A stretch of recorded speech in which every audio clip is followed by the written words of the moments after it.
Hey guys, कैसे हो आप लोग। I welcome you all again on my YouTube channel हमारा झारखंड। जैसा कि आप जानते हैं और मैं उम्मीद कर रहा हूं कि आप लोग अच्छे से पढ़ाई कर रहे होंगे। देखो, पढ़ना बहुत ज़रूरी है क्योंकि एग्ज़ाम को निकालना है तो आपको उतनी कड़ी मेहनत करनी होगी। सो आज हम जो बात करने वाले हैं, आज हम बात करने वाले हैं जेएसएससी सीजीएल एग्ज़ाम के बारे में। आज मैं आपको सारे के सारे डिटेल बताने वाला हूँ।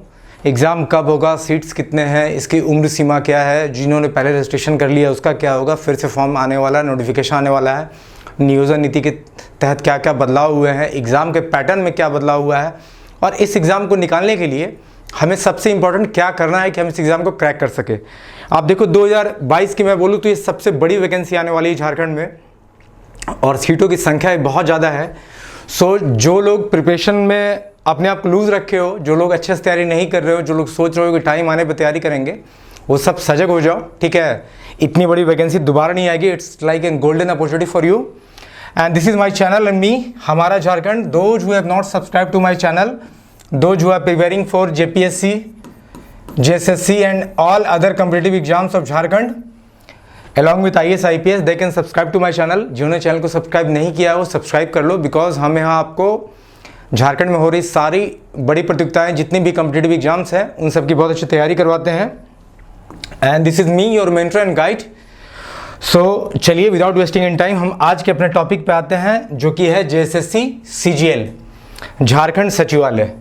आज हम इस एग्ज़ाम के बारे में पूरी बात करने वाले हैं कि ये जो जेएसएससी सीजीएल का एग्ज़ाम है झारखंड सचिवालय का, ये एग्ज़ाम को लेके बहुत लोगों के दिमाग में बहुत सारे प्रश्न हैं, ठीक है। इतने सारे प्रश्न दिमाग में उठते हैं जिसका सॉल्यूशन नहीं मिल पा रहा है, या एक सेंस ऑफ क्लैरिटी आपके दिमाग में नहीं है कि नहीं ये एग्ज़ाम कब होगा, कैसे होगा, पैटर्न क्या होगा, सिलेबस क्या होगा, प्रिपरेशन के लिए कितना वक्त चाहिए, क्या क्या चीज़ आपके दिमाग में जो भी आ रहा है ना, आज हम उन सब पे बात करने वाले हैं, ठीक है। सो क्वेश्चन इन माइंड, जो भी मन में आपके सवाल हैं, जिसमें पहला है कि व्हेन नोटिफिकेशन विल कम, अधिसूचना कब आएगी। ये जो जेएसएससी सीजीएल का एग्ज़ाम है, इसकी अधिसूचना कब आएगी। दूसरा प्रश्न हमारा है कि what will be exam pattern, exam का पैटर्न क्या होगा। तीसरा है नंबर ऑफ सीट्स क्या होंगे। चौथा है कि इस एग्ज़ाम का जेएसएससी सीजीएल का सिलेबस क्या होगा। पांचवा प्रश्न मैंने रखा है कि how much time you have, हमारे पास कितना समय बाकी है, एग्ज़ाम कब नोटिफिकेशन आ जाएगा, एग्ज़ाम कब तक होगा, ताकि हमें तैयारी में मदद मिल सके। फिर है एज कट ऑफ क्या होगा इस एग्ज़ाम का। प्रीवियस जिन्होंने रजिस्ट्रेशन कर दिया है, क्योंकि सुनने में आ रहा है कि फॉर्म फिर से आ रहा है, तो जिन्होंने पहले से रजिस्ट्रेशन कर लिया है वो क्या करेंगे अब। फिर हम बात करेंगे how to prepare for language paper, जैसे कि लैंग्वेज में बदलाव हुआ है, कुछ भाषाओं को हटा दिया गया है, जो कि बहुत लोगों के लिए शायद मेन लैंग्वेज पेपर था, तो अब नए भाषाओं के साथ हमें तैयारी कैसे करनी है। The most important best strategy to crack CGL, कि what should be our best strategy, हमारी सही रणनीति क्या होनी चाहिए कि हम इस एग्ज़ाम को निकाल सके। तो चलिए हम एक एक करके बात करते हैं। सो जो पहला प्रश्न है कि व्हेन नोटिफिकेशन विल कम, अधिसूचना कब आएगी इस एग्ज़ाम की। तो देखिए, जहाँ तक हमारी जानकारी प्राप्त है, इस एग्ज़ाम की का नोटिफिकेशन बहुत जल्द आने वाला है, नियोजन नीति के लागू होते ही, ठीक है। इस एग्ज़ाम का नोटिफिकेशन जहाँ तक मुझे पता है, या तो लास्ट अक्टूबर या मिड ऑफ नवंबर, यहाँ तक इस एग्ज़ाम का नोटिफिकेशन आ जाना चाहिए। और अगर बहुत डिले होता है तो I think it will be November last तक, मतलब ज़्यादा चांसेस है कि 1 नवंबर से, मतलब लास्ट वीक ऑफ अक्टूबर से लेके नवंबर लास्ट तक के बीच में ये ड्यूरेशन है, जब तक कि नोटिफिकेशन फिर से आ जाएगा, ठीक है। It's just a tentative one, लेकिन जो हमें पता चला है कि अक्टूबर लास्ट से लेकर नवंबर मिड तक, या आप मान के चलो थोड़ा और स्ट्रेच करके कि नवंबर एंड तक नोटिफिकेशन जरूर आ जाएगा, ठीक है। सो आप इसके लिए निश्चिंत रहो। अब एग्ज़ाम का पैटर्न क्या है, तो देखो, पहले जो भी एग्ज़ाम जेएसएससी सीजीएल का होता था, ये प्री और मेंस दो पार्ट में होता था। पहले प्री होता था और फिर मेंस होता था। लेकिन अब जो बात है कि अब दोनों इस तरह का पैटर्न फॉलो नहीं होगा, अब दोनों एग्जाम को हटा के एक ही मेन एग्जाम होगा। मतलब अब पीटी का कहानी चला गया, अब सिर्फ मेन एग्जाम होगा, एक ही एग्जाम आपको देना है, ठीक है। मतलब सिर्फ मेंस का एग्जाम देना है और एक ही एग्जाम देकर आप इस जेएसएससी सीजीएल के तहत जो भी जॉब्स हैं जो झारखंड में मिलने वाले हैं आपको, आप उनको ग्रैस्प कर सकते हो। सो अब हमें सिर्फ एक एग्जाम देना है, दो एग्जाम नहीं देना है, ठीक है। अच्छा, ये जो एक पेपर का एग्जाम होगा, जैसे कि आप मेंस का लो, पहले जो मेंस होता था वो कैसे होता था, पहला जो पेपर 1 था वो लैंग्वेज पेपर था, जिसमें कि आपको हिंदी और इंग्लिश से 60 प्रश्न पूछे जाते थे, 60 क्वेश्चन पूछे जाते थे। पेपर 2 में एक लैंग्वेज पेपर था, ठीक है, जिसमें इतनी भाषाओं में से आपको सेलेक्ट करके कोई भी एक भाषा पे एग्जाम देना रहता था, 100 क्वेश्चन आते थे मल्टीपल चॉइस के। और ये पेपर 3 है, जिसमें कि हमें general studies, general science, general math, mental ability, computer knowledge and knowledge related to your state that is Jharkhand, उससे प्रश्न पूछे जाते थे। तो इस बार जो मेंस का एग्जाम होगा उसमें क्या बदलाव होगा? देखो बदलाव क्या है। लैंग्वेज पेपर तो वैसे ही रहने वाला है, लेकिन यहाँ जो है आपको मैं बताऊं कि 3 पेपर हैं, पेपर 1, पेपर 2 और पेपर 3, जैसा कि आप देख पा रहे हो। ये रहा हमारा 1, ये रहा हमारा 2, ये रहा हमारा 1, ये रहा हमारा 2 और ये रहा हमारा 3। तो जो हमारा पेपर 1 है ना, वो सिर्फ क्वालिफाइंग नेचर का होगा, ये आप समझ लो। पेपर 1 क्या होगा? ये पेपर 1 जो है वो क्वालिफाइंग नेचर का होगा, क्वालिफाइंग नेचर का होगा। कहने का मतलब है कि इसमें बस आपको 30% मार्क्स लाना है और आप इस पेपर के लिए पेपर में क्वालिफाई कर जाओगे। इसका मार्क्स मेंस के बाकी पेपर में जो रिजल्ट बनेगा उसमें ऐड नहीं होगा। मतलब पेपर 1 क्या है? सिर्फ ये क्वालिफाइंग नेचर का पेपर है, क्वालिफाइंग नेचर, ठीक है। I hope you are getting my points. आपको समझ में आ रहा है मैं जो बता रहा हूँ। इसमें आपको 30% मार्क्स लाने हैं और आप पेपर 1 क्वालिफाई कर लोगे। मतलब जो मेरिट लिस्ट बनने वाला है, जो मेरिट लिस्ट बनने वाला है पेपर 2 और पेपर 3 के आधार पर बनने वाला है। अब देखो पेपर 2 में क्या बदलाव हुआ है। पेपर 2 में जो बदलाव हुआ है वो बदलाव ये है कि पेपर 2 से तीन भाषाओं को, पहला हिंदी, दूसरा इंग्लिश और तीसरा संस्कृत, ये तीनों भाषाओं को इस लैंग्वेज पेपर से हटा दिया गया है, ठीक है। संस्कृत को, ये तीनों भाषाओं को हटा दिया गया है। मतलब अब जो भाषाएं बच जाती हैं, क्या क्या बच जाती है? उर्दू, संथाली, बंगला, मुंडारी, हो, खड़िया, कुड़ुक, कुरमाली, खोटा, नागपुरी, पंचनगरिया, उड़िया, इन भाषाओं में से आपको एक भाषा को चुनकर उस भाषा से एग्जाम देना होगा, जिसमें कि 100 प्रश्न पूछे जाएंगे। देखो प्रश्नों की संख्या कुछ कम बेसी हो सकती है, जो कि उन्होंने अभी तक पैटर्न को क्लियरली बताया नहीं है, लेकिन हमारा मानना है कि चूंकि मेंस एग्जाम लेंगे तो ये तीनों भाषाएं हट गई, हिंदी, इंग्लिश और संस्कृत, लेकिन बाकी भाषाओं में से किसी एक भाषा को सेट करके आपको एग्जाम देना है। ज़्यादा चांस है पैटर्न वही रहेगा। यहाँ पेपर 1 मैंने क्या बताया, क्वालिफाइंग नेचर का पेपर है, 30% मार्क्स आपको लाना है, जिसमें हिंदी और इंग्लिश से प्रश्न पूछे जाएंगे, जो कि नॉर्मल होता है। बेसिक तैयारी में भी, बिना तैयारी के भी आप उसको लिख सकते हो। लेकिन ये जो इंपॉर्टेंट है, जनजातीय एंड क्षेत्रीय भाषा, इसमें से जो हिंदी, इंग्लिश और संस्कृत को छोड़कर आपको किसी भाषा को, उर्दू, संथाली, बंगाली, मुंडारी, हो, खड़िया, खोटा, किसी को भी लेके आपको एग्जाम देना होगा। अब रहा पेपर 3 का बात। पेपर 3 में देखो जनरल स्टडी क्या है? सामान्य अध्ययन का पेपर है। ये क्या है? सामान्य अध्ययन। जनरल साइंस क्या है? सामान्य विज्ञान। जनरल मैथ क्या है? सामान्य गणित। मेंटल एबिलिटी क्या है? मानसिक क्षमता जांच। कंप्यूटर नॉलेज, कंप्यूटर का नॉलेज और knowledge related to Jharkhand state. तो जनरल स्टडीज से हमें 30 प्रश्न पूछे जाते थे पहले, अभी भी 30 पूछे जाएंगे। साइंस से 20, मैथ से 20, मेंटल एबिलिटी से 20, कंप्यूटर नॉलेज से 20 और नॉलेज रिलेटेड टू झारखंड से सबसे ज़्यादा मेजर चंक 40 क्वेश्चंस पूछे जाने वाले हैं। 40 questions, it's matter a lot. So देखो, हो सकता है कि प्रश्न की संख्या कुछ बदल जाए, पर मोस्ट प्रॉब्ली पैटर्न यही रहेगा। और पेपर 2 और पेपर 3, पेपर 2 ध्यान से सुनना, और पेपर 3 को मिलाकर ही मेरिट लिस्ट तैयार होगा। क्या बनेगा हमारा? पेपर 2 और 3 को मिला के हमारा बनेगा मेरिट लिस्ट। सो हमें सबसे ज्यादा ध्यान कहां देना है? हमें सबसे ज्यादा ध्यान देना है ये रीजनल लैंग्वेज पे, जनजातीय और क्षेत्रीय भाषा पे। हमें जो वो भाषा लेनी है जिसमें हम बहुत अच्छा प्रिपरेशन कर सकते हैं या बहुत अच्छा मार्क्स उठा सकते हैं। मैं आपको बताऊं कि पिछले साल जो ये छठी जेपीएससी का जो रिजल्ट हुआ, मेरे को जूनियर्स ने क्वालिफाई किया उसमें जिन्होंने हिंदी रखा था ना, उनका मार्क्स बहुत ही खराब आया। वो फाइनली क्वालिफाई नहीं कर पाए, लेकिन जिन्होंने खोटा रखा था उन्होंने बहुत अच्छे मार्क्स लाए और वो आज तो जॉब कर रहे हैं सब। और इवन आप देखो झारखंड एसआई का एग्जाम में भी जिन्होंने खोटा रखा था ना, उसका सिलेक्शन हो गया। So you have to choose आप किस क्षेत्रीय भाषा में अच्छे हैं। मैं बोलूँगा खोटा बहुत ही मार्किंग उठाने वाला पेपर है। सो आप लोग खोटा को ऑप्ट कर सकते हो, that is a nice language, ठीक है। अब देखो, एक तो जनजातीय क्षेत्रीय भाषा पे हमें ध्यान देना, दूसरा सबसे बड़ा ध्यान क्या देना है कि झारखंड से 40 प्रश्न उठ रहे हैं। 40 प्रश्न उठ रहे हैं, देख लो, मेजर चंक है। सो मैं आपको बताऊं कि मैंने झारखंड हिस्ट्री का जस्ट अभी क्लास स्टार्ट किया है। मैं पूरा का पूरा झारखंड जीके आपको पढ़ाने वाला हूं, and I am going to teach you in that way that will be the most simpler form. मैंने इतना अच्छा कंटेंट आप लोग के लिए बनाया है ना, when you will go to my channel, आप वीडियो को देखना, मैंने नो योर स्टेट का वीडियो बनाया है, आप जब उसे देख लोगे ना तो you will have a feel कि आगे मैं झारखंड किस तरह से पढ़ाने वाला है, हमारा झारखंड जो ये चैनल है इस पर आपको किस तरह से मिलने वाला है। तो झारखंड को तो एकदम नहीं छोड़ना हमें, झारखंड का एक एक बीट। अच्छा एक चीज़ और, हमें बहुत ऐसा प्रिपरेशन नहीं करना है कि हम झारखंड को इन डेप्थ पढ़ लिया हमसे क्वेश्चन नहीं बन रहा है। हमें स्मार्ट वर्क करना है, हार्ड वर्क नहीं करना, हमें स्मार्ट वर्क करना है। हमें उन सारे पॉइंट्स को याद रखना है झारखंड में जो ज़रूरत के हैं, और अधिक से अधिक टाइम देना हमें क्वेश्चन प्रैक्टिस में। आप मेरे मॉक टेस्ट को देखें ना, प्रैक्टिस सेशन को, मैं जब क्वेश्चन प्रैक्टिस सेशन में कराता हूँ तो मैं खास कर क्या करता हूँ कि एक एक क्वेश्चन से जुड़ा हुआ एक्स्ट्रा बीट बताते चलता हूँ, वो बहुत मैटर करता है। देखो, to have knowledge a different thing, but we are suppose to perform. हमें एग्जाम परफॉर्मेंस देना है। आपके नॉलेज आपसे एग्जाम नहीं निकल रहा है, कौन पूछने वाला है आपको? सो हमें एग्जाम को निकालना है। एग्जाम को निकालने के लिए प्रैक्टिस बहुत जरूरी है। आप कम पढ़ो पर प्रैक्टिस अधिक करो।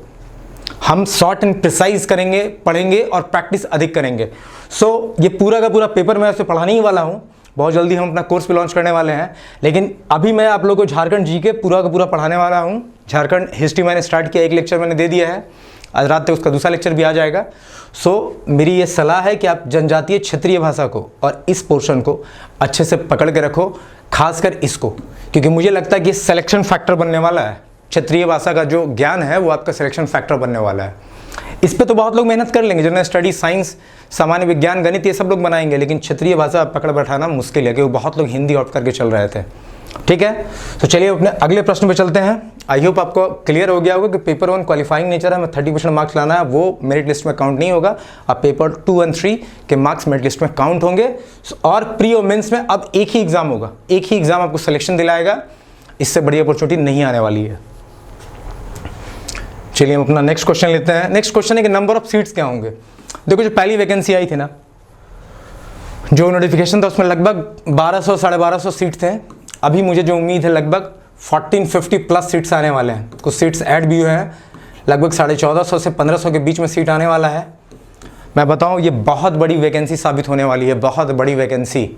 और जहां एक एग्ज़ाम आप निकाल के सीधे नौकरी पे जा सकते हो, इससे अच्छा और क्या रहेगा। देखो, पहले पीटी होता था, फिर मेंस होता था, it was taking a lot of time. और चूंकि आज के ज़माने में हर कोई तेज़ दौड़ना चाहता है, सभी इम्पेशेंट है, पेशेंस बहुत कम लोग रखते हैं एग्ज़ाम के प्रति। तो भाई देख लो, एक ही पेपर है, हिट करो, निकल जाओ। ठीक है, सो लगभग 1450 से 1500 वैकेंसी आने वाली है। अब हम बात करते हैं नया सिलेबस क्या है। तो देखो, नया सिलेबस में कुछ ऐसा बदलाव नहीं है, बस वही जो लैंग्वेज पेपर था, जो मैंने बताया आपको लैंग्वेज पेपर, ये जो जनजातीय क्षेत्रीय भाषा, इसमें से हिंदी, इंग्लिश और संस्कृत को निकाल दिया गया है। प्री नहीं होगा, एक ही मेन एग्जाम होगा। तो सिलेबस में बदलाव क्या, बाकी सब कुछ सिलेबस में जो था आपको वही पढ़ना है, बस भाषा में बदलाव रहेगा। नंबर ऑफ क्वेश्चंस कुछ कम बेसी हो सकते हैं, बाकी आपका टोटल सिलेबस सेम रहने वाला है। अब हम बात करते हैं कितना समय हमारे पास है। देखो, टाइम जो है ना, कहते हैं टाइम किसी के लिए रुकता नहीं है, और जो लोग समय का इंतज़ार करते हैं ना, उनसे कोई कंपटीशन निकलने नहीं वाला है। आप ऐसा मान के चलो कि हमारा एग्ज़ाम हमारे सर पे खड़ा है, तभी आपके अंदर वो जुनून, वो पैशन क्रिएट होगा, वो प्रेशर आप फील कर पाओगे। आप देखते हो एग्ज़ाम के दिन में आपका 6 घंटे का पढ़ाई ना बहुत ज़्यादा कंसंट्रेशन के साथ होता है, आप बहुत कुछ याद कर लेते हो। लेकिन नॉर्मली अगर आप 6 आवर्स ए डे देते हो तो उतनी अच्छी प्रिपरेशन नहीं कर पाते हो। तो आपको मान के चलना है कि हमारे पास बहुत वक्त नहीं बचा। लिटरली मैं अगर बताऊँ तो नवंबर तक नोटिफिकेशन आएगा, तो जहाँ तक मुझे उम्मीद है कि फरवरी मार्च तक या हार्डली अप्रैल तक एग्ज़ाम को ले भी लिया जाएगा, क्योंकि झारखंड सरकार अभी बहुत नियोजन नीति बनने के कारण बहुत तेज कगार पे है। नियोजन नीति जैसे ही फाइनलाइज होगा, जो कि लास्ट प्रक्रिया में है, लास्ट चरण में है, सो आपका एग्ज़ाम जल्दी कंडक्ट होगा। तो हम मान के चल सकते हैं कि आज से हमारे पास 5 to 6 मंथ टाइम है, और 6 महीने में आपको सब कुछ पढ़ना है। General science, general math, computer, mental ability, language paper, along with that whole of Jharkhand. ठीक है, सो हमारे पास वक्त नहीं है, और सिर्फ पढ़ना नहीं है, हमें उन चीज़ों को रिवाइज कर लेना, और बहुत सारी mock test series, practice question सब सॉल्व करने हैं, ताकि एग्जाम को अच्छे से आप निकाल सको। ठीक है, अब हम बात करने वाले हैं, सो 5 से 6 महीना आप मान के चलो, इससे अधिक वक्त आपको नहीं मिलेगा। अगर आप लास्ट मोमेंट पे तैयारी करने जाओगे ना, तो आपसे ये छूट जाएगा। और believe me, this is one of the highest vacancy, biggest vacancy of Jharkhand जो कि आने वाला है। एज कट ऑफ क्या है? देखो, जो एज कट ऑफ पहले था, जो नोटिफिकेशन में मिला था आपको, वही एज कट ऑफ रहेगा। जनरल के लिए मिनिमम एज 21 साल, मैक्सिमम 35। जनरल मेल कैंडिडेट के लिए मैं बात कर रहा हूँ। BC1 BC2 मेल कैंडिडेट के लिए मिनिमम 21 और मैक्सिमम 37 ईयर्स। अगर मैं जनरल BC1 और BC2 की फीमेल की बात करूँ, तो आपको यहाँ 38 साल 38 ईयर मिलता है। मतलब जनरल ये जो है मेल के लिए, ये आपको मैक्सिमम एज लिमिट है 35 का। जनरल BC1 और BC2 ये तीनों फीमेल के लिए 38 ईयर्स है। BC1 और BC2 मेल के लिए कितना है, 37 ईयर है। और ST SC के मेल और फीमेल दोनों के लिए, दोनों एस्पिरेंट्स के लिए ये 40 ईयर्स उम्र सीमा है, जो कि पहले से बताया गया है जैसा कि, ठीक है। चलिए अपना नेक्स्ट क्वेश्चन देखते हैं। What will happen to the previous registration. तो देखो जिन्होंने पहले ही रजिस्टर कर लिया एग्जाम के लिए, उन्हें एक री रजिस्ट्रेशन तो करना ही होगा, ठीक है, क्योंकि भाई फिर से फॉर्म आएगा तो आपको फिर से री रजिस्ट्रेशन करना ही होगा। सो हमें री रजिस्ट्रेशन करना होगा। अब री रजिस्ट्रेशन करने के दौरान क्या है कि हमने जो पहले फॉर्म भर रखा है और उसमें जो हमने पैसे लगाए हैं, जो हमने फॉर्म के लिए फ़ी डिपॉजिट किया है, जो कि पहले 1000 रुपये डिपोजिशन था जनरल कैंडिडेट के लिए, और बाकी सबों के लिए ST SC जो है उनके लिए 250 रुपये थे। ऐसा सुनने में आ रहा है कि फ़ीस को कुछ कम किया जाएगा, जैसे कि JPSC में बहुत सारे कैंडिडेट्स ने विरोध किया था कि फ़ीस बहुत ज़्यादा है, तो फीस कम होने की संभावना है, लेकिन री रजिस्ट्रेशन आपको करना ही होगा। जो भी फीस होगा, जिन्होंने ज़्यादा दिया है हो सकता है उसको रिफ़ंड किया जाए, लेकिन ऐसा होगा नहीं, मुझे जो लगता है फ़ीस कम कर दिया जाएगा। तो अगर फीस कमता है तो आपको रिफ़ंड मिलेगा, और नहीं तो नॉर्मली यही फिलहाल जो एप्लीकेशन फॉर्म निकलेगा, री रजिस्ट्रेशन सबको करना होगा और फीस 1000 और 250 जो था वही रहेगा। अब आते हैं हमारे आज का सबसे अच्छे क्वेश्चन पे कि how to prepare for language paper. Language paper की तैयारी कैसे करें। तो देखो मैं लैंग्वेज पेपर की तैयारी करवाने के लिए एक अलग से वीडियो लेके आने वाला हूँ, जहाँ मैं खोटा के बारे में आपसे बात करने वाला हूँ। खोटा लैंग्वेज को कैसे प्रिपेयर करें। इवन मैं भी हर लैंग्वेज का प्रिपरेशन आपको नहीं करा सकता हूँ, जिससे मुझे लगता है कि जो सबसे बेहतर आपके लिए रहेगा, तो मुझे जो विकल्प दिख रहा है अभी खोटा भी दिख रहा है, तो मैं एक सेपरेट वीडियो उस पर बनाने वाला हूँ, जहाँ मैं बताऊँगा कि हाउ टू प्रिपेयर खोटा, आप उसमें कितना अच्छा मार्क्स सिक्योर कर सकते हो, उसकी तैयारी आप कम टाइम में बेस्ट वे में कैसे कर सकते हो। तो एक सेपरेट वीडियो आएगा, सो आप उसके लिए वेट करो। हाँ फिलहाल if you are good in any other language, आप देखो what can be the best thing, आप उस लैंग्वेज के साथ कितना अच्छा प्रिपेयर कर पाओगे, या कहीं ने अगर दूसरे लैंग्वेज को रखा है जिनको अच्छा मार्क्स प्राप्त हुआ है JPSC में, आप उनसे भी राय ले सकते हो। लेकिन मैं खोटा को लेके एक सेपरेट वीडियो बताने वाला हूँ, जहाँ मैं आपको इस लैंग्वेज पेपर की तैयारी कैसे करें वो मैं बताऊँगा। अब आता है कि best strategy to crack JSSC CGL, कि हम कैसे तैयारी करें कि एग्ज़ाम निकल जाए। तो देखो किसी भी एग्ज़ाम को निकालने के लिए कुछ फैक्टर आपको अपने अंदर इनकलकेट करना होगा, लाना होगा, जिसमें पहला है सेल्फ डिटर्मिनेशन। पहले तो आप डिटरमाइंड हो जाओ, you should be determined in your mind that I need to crack this exam, this is the only hope. ये आपका, अगर आप इसे एक सिंगल एग्जाम के तौर पे देखोगे ना, कि मेरे पास सिर्फ यही विकल्प है, सिंगल विकल्प। आदमी अनसक्सेसफुल कब होता है, जब उसके पास विकल्प नहीं होता है, ठीक है, जब उसको बहुत सारे विकल्प खोल के रखता है कि चलो मैं यहाँ तैयारी कर रहा हूँ, ये नहीं हुआ तो इसमें चलेंगे, ये नहीं हुआ तो इसमें चलेंगे। इस केस में क्या होता है ना, कि आप उस एग्ज़ाम के लिए जान देकर तैयारी उस मोड में नहीं कर पाते हो। आपको ये मान लेना है कि झारखंड के सबसे बड़ा वैकेंसी है, लगभग 6 साल के बाद इतनी बड़ी वैकेंसी आ रही है यार, 14-15 सीट है, तो जान लगा देना है। और एक ही तो एग्ज़ाम है, एक ही बार में हिट करना है। सो पूरा जुनून, पूरा पैशन, पूरा कंसंट्रेशन इस एग्ज़ाम में झोंक देना है, और डिटरमाइंड हो जाना दिमाग में कि हमें कि इस एग्ज़ाम में 1 सीट चाहिए। बाकी लोग को लड़ने तो जितने सीट के लड़ रहे हैं, आपको ये सोचना है कि मुझे तो 1 ही सीट चाहिए, 1500 सीट है, मुझे 1 ही सीट चाहिए, मैं लेके रहूँगा। तो आपको एक पहले स्ट्रॉन्ग डिटर्मिनेशन अपने माइंड में सेट करना होगा। The second thing is that better understanding of exam you are getting into, कि आप जिस एग्ज़ाम के लिए जा रहे हो आपको उसकी पूरी समझ होनी चाहिए। सपोज देखो, कहते हैं कि हर to win every war is not important, ठीक है, जो जीतना है उसे जीत कर रहो। To win every battle is not important, to win the war is very important. हर युद्ध को जीतने की जरूरत नहीं है, फाइनल जो है ना उसे जीतना जरूरी है। तो कहने का मतलब है कि जब हम एग्जाम में जा रहे हैं, ठीक है, हमें ये ध्यान रखना कि एग्जाम के दिन हमारा परफॉर्मेंस बेस्ट हो। अभी हम तैयारी कर रहे हैं, कहीं मॉक टेस्ट देते हैं, कभी टेस्ट सीरीज देते हैं, हमें मार्क्स कम आता है तो हमें ऐसा फीलिंग लगता है कि नहीं यार नहीं होगा क्या, कट ऑफ क्रॉस नहीं होगा क्या, मेरा सिलेक्शन होगा कि नहीं। अभी आप अपने आप को प्रिपरेशन मोड में डालो, पहले एग्जाम को समझ लो। एग्जाम को निकालने के लिए पेपर 2 और पेपर 3 बहुत इंपॉर्टेंट है, उसमें से एक रीजनल लैंग्वेज और झारखंड का नॉलेज। तो पहले उस चीज़ पे आप कमांड अपना बनाओ जहाँ पे आप वीक हो। अगर हम मैथ्स में अच्छे हैं then we will go for science, we will go for general GS। सामान्य दिन पे जाएंगे जहाँ हमारी कमजोरी है, और इस एग्ज़ाम को पूरा समझ के तब उसकी तैयारी करनी स्टार्ट करनी है आपको। वैसे हम आपके JSSC CGL के लिए पूरा का पूरा लेक्चर सीरीज लेके आ रहे हैं, so need not to worry, हम आपको बहुत ही बेहतर ढंग से बताने वाले हैं। इसके बाद right book notes and resource, तो मैंने CGL के लिए सेपरेट वीडियो बनाया, आप देख लेना। मैंने वहाँ सारे बुक्स का नाम भी बताया, इवन बुक को कौन सा बुक किस लेवल के लिए अच्छा है मैंने वहाँ भी बताया, ठीक है। अगर आपको मैथ्स पढ़ना है तो कहाँ से पढ़ना है, GK GS पढ़ना है तो कहाँ से पढ़ना है, मैंने पहला वीडियो बनाया हुआ था, चूँकि कुछ बदलाव हो रहे हैं जैसे सीजीएल में, तो मैं ये नया वीडियो आपके लेके आया हूँ। तो वहाँ मैंने बुक्स सारा कुछ बता के रखा है। अब देखो हार्ड वर्क है smart work, hard work smart work में डिफरेंस है। मैं हमेशा स्मार्ट वर्क को प्रीफर करता हूँ। मैंने पहले ही बोला था कि देखो आपने देखा होगा जो एक रिक्शा चलाता है, ऑटो चलाता है और एक मान लो कैब चलाता है, सबसे अधिक मेहनत कौन करता है? रिक्शा वाला, क्योंकि आप देखना उसे बहुत मेहनत लगती है। लेकिन आपने कभी एक रिक्शा वाला को सफल होते जल्दी देखा है? बहुत मुश्किल होता है। तो हार्ड वर्क फ्रूटफुल रिजल्ट कब देगा? जब उसमें एक डायरेक्शन होगा, ठीक है। सो हमको हार्ड वर्क करना है विथ डायरेक्शन, वही हमारा बनता है स्मार्ट वर्क। मतलब hard work with direction will give you smart work, and I am very deep believer of smart work. हमें स्मार्ट वर्क करना है। जैसे हम जब झारखंड को पढ़ेंगे तो हम झारखंड में बहुत ज़्यादा इन डेप्थ नहीं आएंगे, हम देखेंगे। देखो जेपीएससी के लिए झारखंड की स्टडी थोड़ी अलग होगी, जेएसएससी के लिए थोड़ी अलग होगी।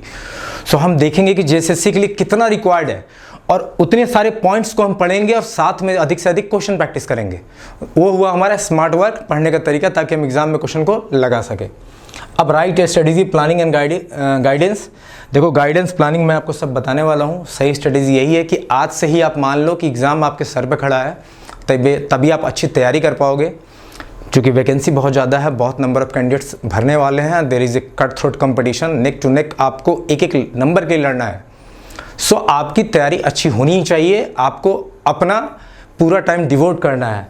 और ये जो सारा चीज़ है ना, self determination, better understanding of exam, right book, hard work, smart work, resources, planning, strategy, ये सब कुछ आप इनकलकेट कर सकते हो सेल्फ डिसिप्लिन से। आप आज से डिसिप्लिन हो जाओ, आप अपने लिए एक निश्चित समय सीमा निकाल लो। हम 3 से 4 घंटे, 5 घंटे, 6 घंटे इतना दे सकते हैं, पर डे देना है। ऐसा नहीं है कि दिवाली है, दशहरा है, छठ है, आपका कोई पर्व है तो आप उसमें भूल गए, नहीं। अगर एग्ज़ाम में आपको क्वालिफाई करना, आपको अगर एक जॉब चाहिए, तो आपको कड़ी मेहनत करनी होगी। कहते हैं ज़िंदगी में अगर कुछ ऐसा अचीव करना है जो आपने नहीं किया हो, तो आपको ज़िंदगी में कुछ ऐसा करना होगा जो आपने नहीं किया है, ठीक है। और जो लोग डरते हैं कि नहीं एग्जाम नहीं निकलेगा, तो देखो there is a very good saying, the best way to come out from the difficulty is to go through it. अगर आपको तैरना नहीं आता है ना, और अगर आप नदी में नहीं जाओगे तो आप तैरना कभी नहीं सीखोगे। तो अगर आपको इस एग्ज़ाम का थोड़ा भी फियर है ना, तो पहले आप एग्ज़ाम की तैयारी स्टार्ट करो, फिर अपने आप निकल जाएगा। बाकी रास्ते में तो मैं हूँ ही, मैं आपको गाइड करने वाला हूँ, इसलिए you need not to worry. आप सिर्फ डिटरमाइंड हो जाओ कि हमें जैसे सीजीएल निकालना है, you will crack that, I will help you out, ठीक है। सो चलिए आज हम इतनी ही बात करने वाले थे। I hope I have answered all your questions और योर क्वेरीज ऑफ जो भी आपके दिमाग में क्वेश्चंस आ रहे थे। और अगर किसी को और कोई डाउट हो तो आप कमेंट में पूछ सकते हैं। मेरे पास जो इन्फॉर्मेशन थी मैंने आपको दे दिया, ठीक है। थैंक्स, हम मिलते हैं नेक्स्ट लेक्चर में।